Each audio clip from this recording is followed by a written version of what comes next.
Don, as we're driving to the stadium, what do you remember of your days of on your way to a heavy hitter game?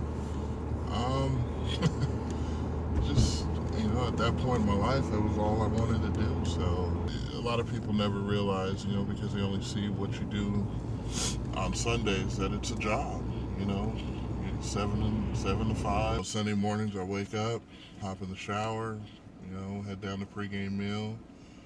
Um, What was your pregame meal? Could you share with America? um, it varied. I mean, it was the same thing no matter what team you play for. It's basically the same menu.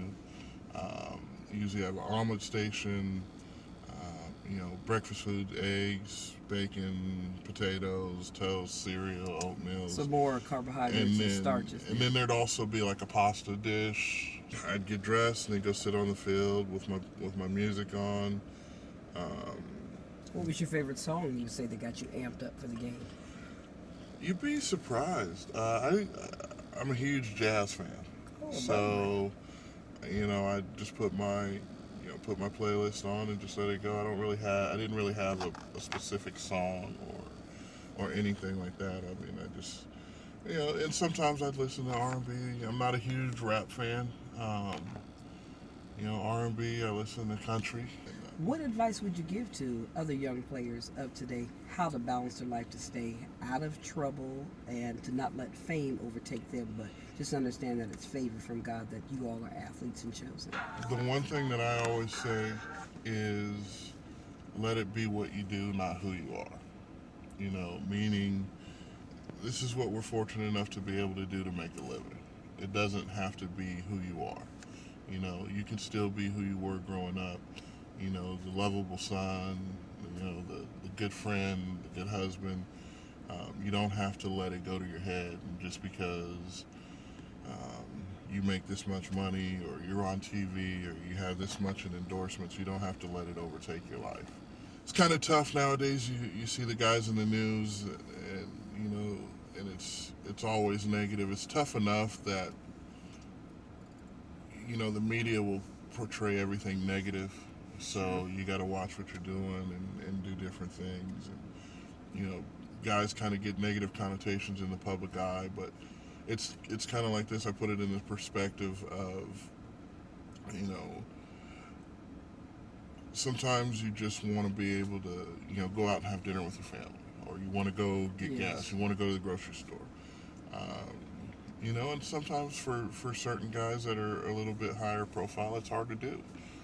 So they get labeled as, cocky or arrogant. But what is the focus that you could say to other gentlemen? How did you stay out of the media limelight of being in trouble? What was your foundation? My family.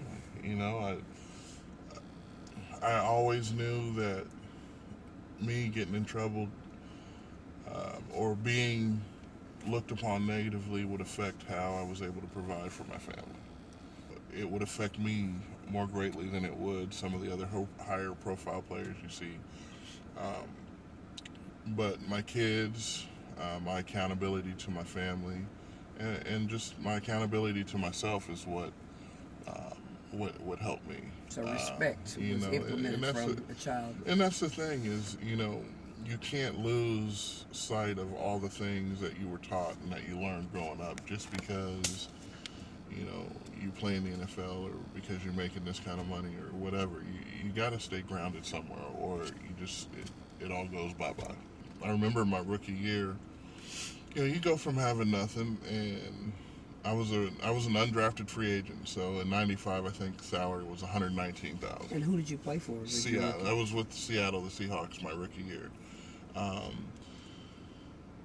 And I remember, you go from, nothing, being in college, having no money, and, all of a sudden, every other week, I'm getting a check for like $8,000. And, wow. So you're like, Must have been nice. I'm going to buy this, I'm going to do this, I'm going to do this. Excuse me. Well, I got to like the last 2 weeks of the season, and, because you only get paid during the season, you don't get paid year round. Oh, wow. That's something new America to hear. Okay. So, I'm looking and I go, I got 2 more paychecks left, and I've got I think I had like 4 or 5 grand in the bank, and that was it.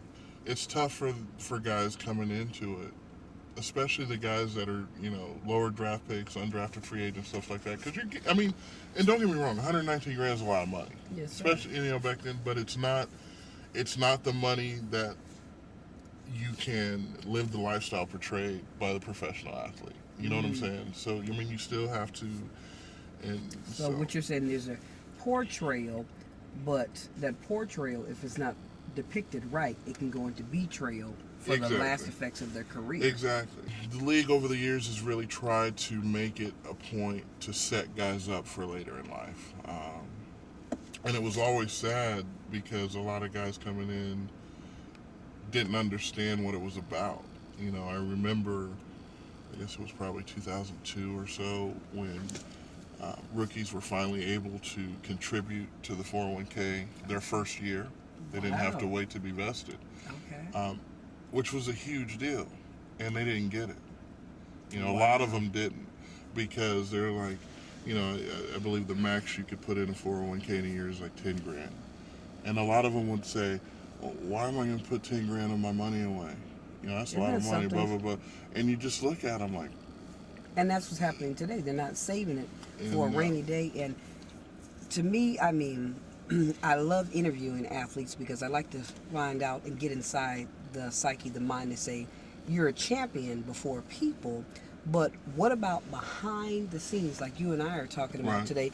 You don't find too many interviews where you're being real, and I appreciate you being real. You don't have to share with us as far as the vested, but I think our young players and even current athletes need to know that money does not grow on trees.